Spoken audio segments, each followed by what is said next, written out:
Hi All-Stars, it's Mrs. Latham. So we're going to read the next chapter called The Mouse Burglar in The Witches. And in the last chapter, the little boy, the narrator, who was turned into a mouse, has said that he wants to try to steal one of those little vials of mouse maker. So I want you to predict, is he going to be able to? Is he going to get caught by the Grand High Witch? What do you think is going to happen? All right, here we go, The Mouse Burglar. My grandmother hustled me back into my own bedroom and out onto the balcony. "Are you ready?" she asked. "I'm going to put you in the sock now."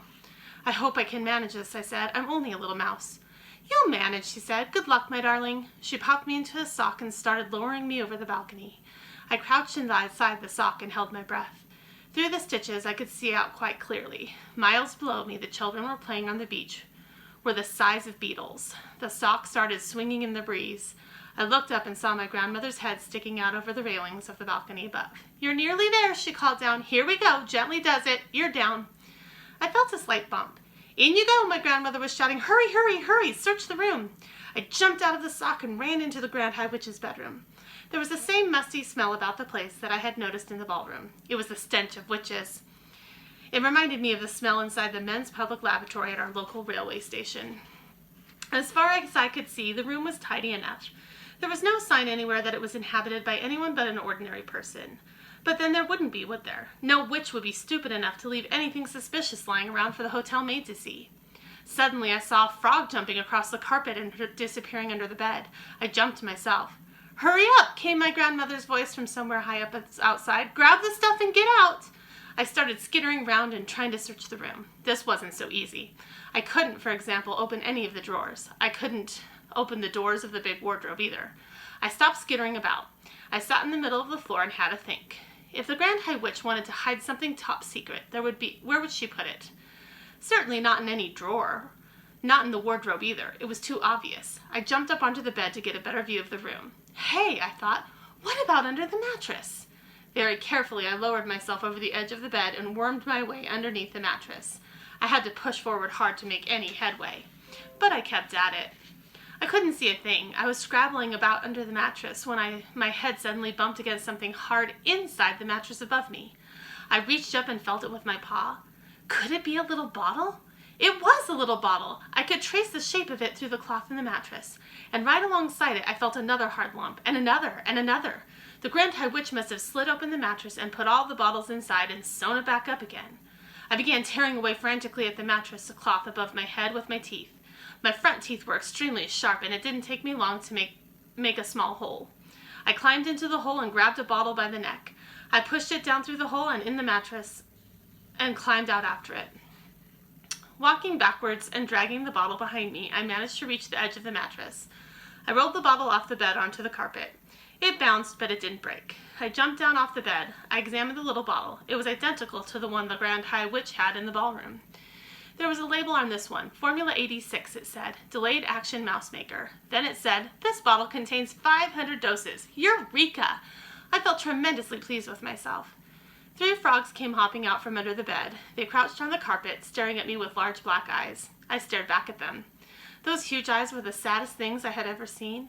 It suddenly occurred to me that almost certainly once upon a time they had been children. Those frogs, before the Grand High Witch had got a hold of them.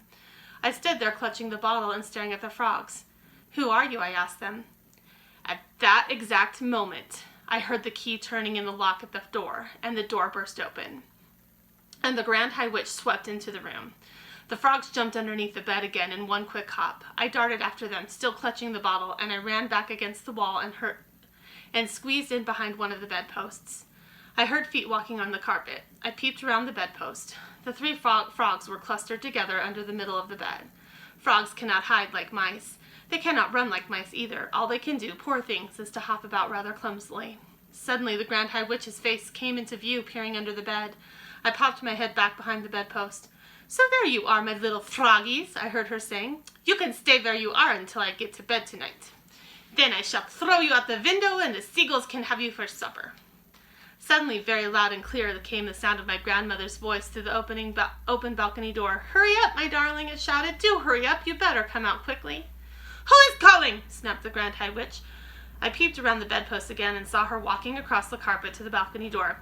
"Who is this on my balcony?" she muttered. "Who is it? Who dares trespass on my balcony?" She went through the door and onto the balcony itself. "What is this knitting wool hanging down here?" I heard her saying. "Oh, hello," came my grandmother's voice. "I just dropped my knitting over the balcony by mistake, but it's all right. I've got a hold of one end of it. I can pull it up by myself. Thank you all the same." I marveled at the coolness of her voice. "Who were you just talking to now?" snapped the Grand High Witch. "Who were you telling to hurry up and come out quickly?" "I was talking to my little grandson," I heard my grandmother saying. "He's been in the bathroom for hours, and it's time he came out. He sits in there reading books, and he forgets completely where he is. Do you have any children, my dear?" "I do not!" shouted the Grand High Witch, and she came quickly back into the bedroom, slamming the balcony door behind her. I was cooked. My escape route was closed. I was shut up in the room with the Grand High Witch and 3 terrified frogs. I was just as terrified as the frogs. I was quite sure that if I was spotted, I would be caught and thrown out over the balcony for the seagulls. There came a knock on the bedroom door. "What is it this time?" shouted the Grand High Witch. "It is we ancient ones," said a meek voice from behind the door. "It is 6 o'clock, and we have come to collect the bottles that you promised us, oh your grandness." I saw her crossing the carpet towards the door. The door was opened, and then I saw a whole lot of feet and shoes beginning to enter the room. They were coming in slowly and hesitantly, as though the owners of those shoes were frightened of entering. Come in, snapped the Grand High Witch. "Do not stand out there dithering in the corridor. I do not have all night." I saw my chance. I jumped out from behind the bedpost, and I ran like lightning towards the open door. I jumped over several pairs of shoes on the way, and in 3 seconds I was out in the corridor, still clutching the precious bottle to my chest. No one had seen me. There were no shouts of "Mouse! Mouse!" All I could hear were the voices of the ancient witches burbling their silly sentences about how kind your grandness is, and all the rest of it. I went scampering down the corridor to the stairs, and up one flight. I went to the 5th floor, and then along the corridor again until I came to the door of my own bedroom. Thank goodness there was no one in sight. Using the bottom of the little bottle, I began tap, tap, tapping on the door. Tap, tap, tap, tap. I went tap, tap, tap, tap, tap, tap. Would my grandmother hear me? I thought that she must. The bottle made quite a loud tap each time it struck. Tap, tap, tap, tap, tap, tap. Just so long as nobody came along in the corridor. But the door didn't open. I decided to take a risk. "Grandmama!" I shouted as loud as I possibly could. "Grandmama, it's me, let me in!" I heard her feet coming across the carpet, and the door opened. I went in like an arrow. "I've done it!" I cried, jumping up and down. "I've got it, Grandmama! Look, here it is! I've got a whole bottle of it!" She closed the door. She bent down and picked me up and hugged me. "Oh, my darling," she cried, "thanks heavens you're safe." She took the little bottle from me and read the label aloud. "Formula 86 Delayed Action Mouse Maker," she read.